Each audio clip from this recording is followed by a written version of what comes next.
கேரட்டை இரண்டாக வெட்டி பார்க்கும்போது கண் கருமணியை போன்று காட்சியளிக்கும். கண்ணை சுற்றி இருக்கக்கூடிய இமைகளைப் போல் அந்த கண் கருவிழி கதிர்கள் காட்சியளிக்கும்.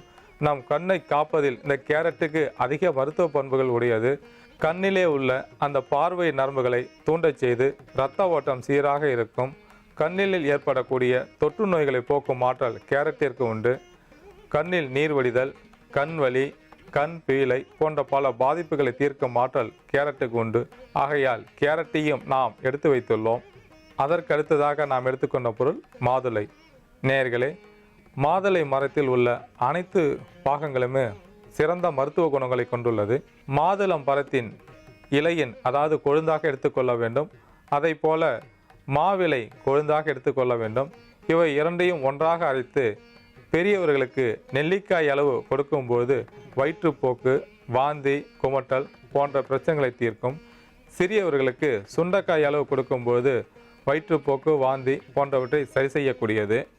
மாதுளம் பிஞ்சை எடுத்து நீரில் கொதிக்க வைத்து சிறிது பனங்கற்கண்டு சேர்த்து குடித்து வரும்போது பெண்களுக்கு ஏற்படக்கூடிய வயிற்று வலியை தீர்க்கும்.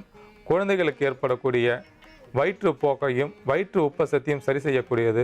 குழந்தைகளுக்கு பசி எடுக்காமல் இருக்கும்.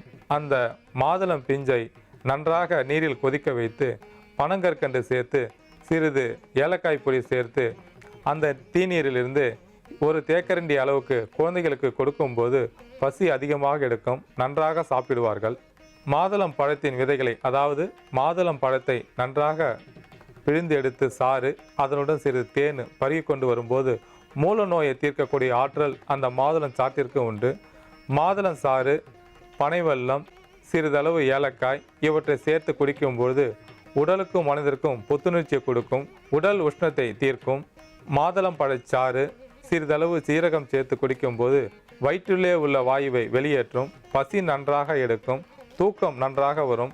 இன்சோமியா என்று தூக்கமின்மையால் வருந்துபவர்களுக்கு மாதுளம் சாறு, கால் தேக்கரண்டி ஜீரகம் இவை இரண்டையும் ஒன்றாக சேர்த்து பருகி வரும்போது இரவில் நன்றாக தூங்குவார்கள்.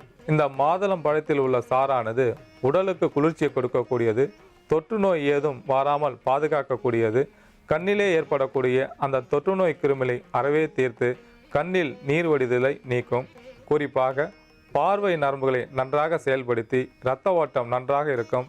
பார்வை நன்றாக இருக்கும். கண்ணிலே ஏற்படக்கூடிய கண் வலி, நீர் வடிதல், சிவந்து போதல், பீலை தள்ளுதல் போன்ற பல பாதிப்புகளை தீர்த்து கண்ணை காப்பதால் இந்த மாதுளம் பழத்தையும் நாம் எடுத்து வைத்துள்ளோம். அடுத்ததாக நாம் எடுத்துக்கொண்ட பொருள் ஏலக்காய். ஏலக்காய் ஒரு மிகச்சிறந்த மனமூட்டியாக செயல்படக்கூடியது. வாய் துர்நாற்றத்தை போக்கக்கூடிய ஆற்றல் உண்டு. ஏலக்காயிலிருந்து எடுக்கக்கூடிய ஏல அரிசி சளி, இருமல், தொண்டைக்கட்டு போன்ற பல பாதிப்புகளை தீர்க்கக்கூடியது.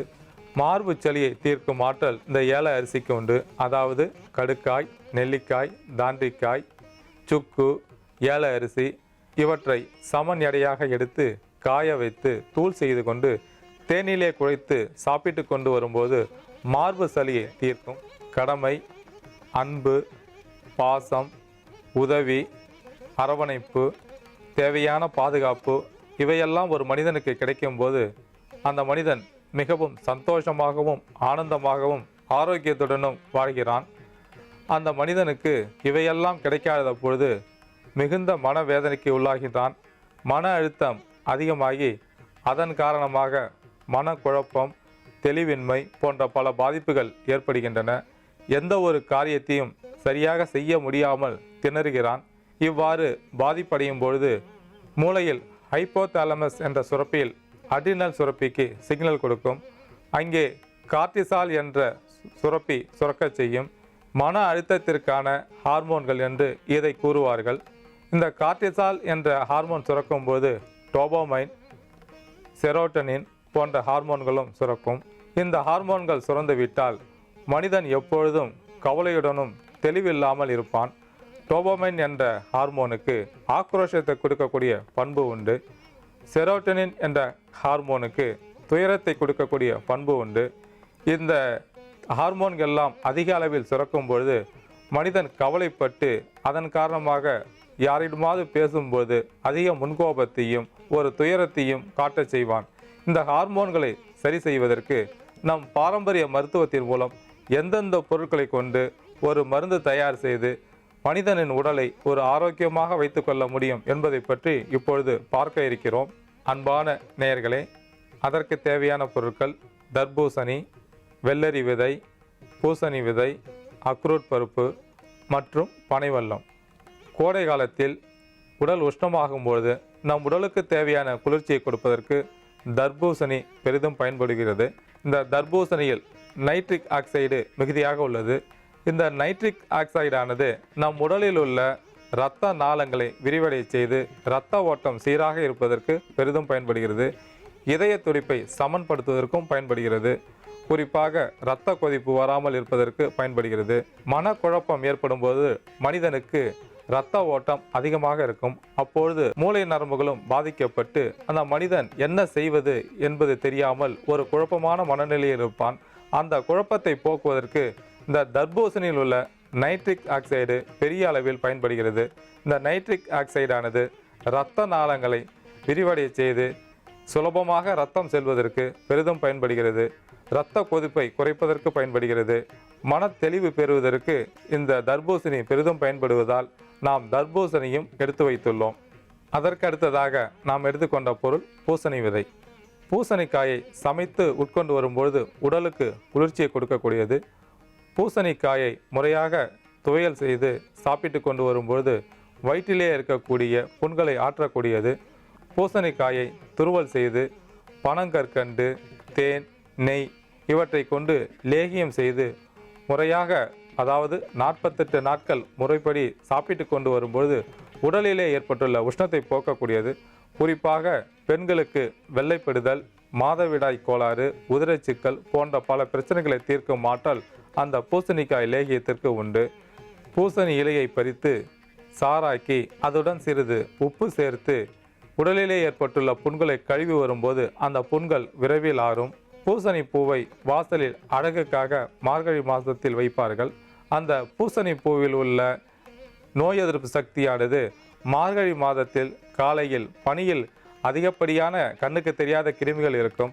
சாணத்தோடு சேர்த்து அந்த பூசணி பூவை வைக்கும்போது சாணத்தில் உள்ள சத்துக்களும் அந்த பூசணி பூவில் உள்ள சத்துக்களும் காற்றின் மூலமாக வரக்கூடிய அந்த கிருமிகள் நம் வீட்டிற்குள் நுழையாதவாறு தடுத்து நிறுத்துவதற்கு அந்த பூசணி பூ பெரிதும் பயன்படுகிறது.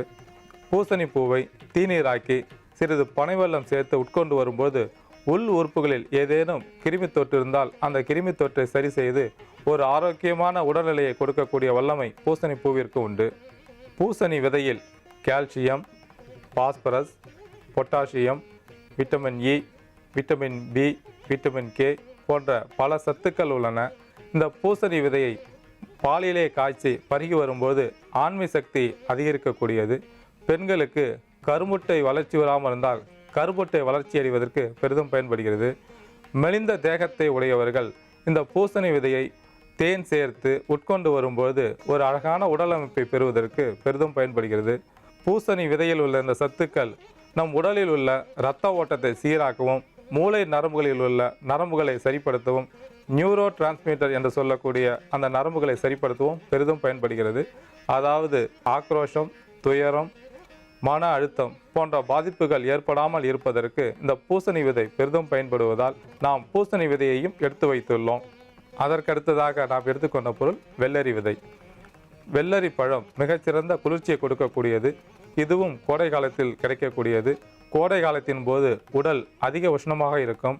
அப்பொழுது அந்த வெள்ளரி பழத்தை அப்படியே சாப்பிட்டாலோ அல்லது பனைவெல்லம் சேர்த்து சாப்பிட்டாலும் உடலுக்கு குளிர்ச்சியை கொடுக்கக்கூடியது. முக்கியமாக இரத்த கொதிப்பை சரி செய்யக்கூடியது. இரத்த ஓட்டத்தை சரியாக வைத்து கொள்ளும். இதய துடிப்பு சரியாக இருக்கும். மூளை நரம்புகளுக்கு செல்லக்கூடிய இரத்தத்தை முறையாக செயல்படுத்தி மூளை நன்றாக செயல்படுவதற்கும் ஹார்மோன்கள் சரியாக சுரப்பதற்கும் பெரிதும் பயன்படுவதால் நாம் வெள்ளரி விதையையும் எடுத்து வைத்துள்ளோம். நேயர்களே,